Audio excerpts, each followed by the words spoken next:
મારા એક ફ્રેન્ડને એવું થયું કે હું પ્રોપર ડાયટ ફોલો કરું છું એટલે મારું વજન છે એ ટ્રાન્સફોર્મ થશે, પણ એનું મિથ હતું. કેમ કે બોડી એક સિસ્ટમ છે, એ ખાલી જમવાનું બંધ કરવાથી યા ડાયટ કરવાથી લોસ નથી થવાનું. એના માટે બોડીના ટોટલ હાર્મોન્સ છે બેલેન્સ હોવા જોઈએ. હું પૂરતી પ્રોપર ઊંઘ લઉં છું, એ સાથે સાથે મારું પોષણ કંટ્રોલ છે, મીન્સ કે મારી ડિશમાં પ્રોટીન કેટલું છે, બેલેન્સ ન્યુટ્રિશન છે કે નહીં એ જ પણ ચેક કરવું જરૂરી છે. એ સાથે સાથે છે સ્ટ્રેસ મેનેજમેન્ટ.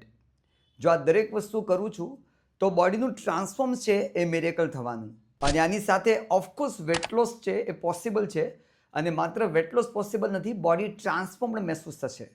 હવે આપ કોમેન્ટમાં જણાવો કે જો કોઈ કહે છે કે જસ્ટ ઇટ લેસ, તો એને પૂછો કે ઓછું ખાવાથી આપના હાર્મોન્સ બેલેન્સમાં છે, આપને થાક લાગે છે કે વજન સાથે વજન ઘટતા ઘટતા તમારી એનર્જી પણ ડાઉન થઈ ગઈ છે. કોમેન્ટ કરો, તમે પણ આ મિથમાં ફસાયા છો ક્યારેક ને ક્યારેક?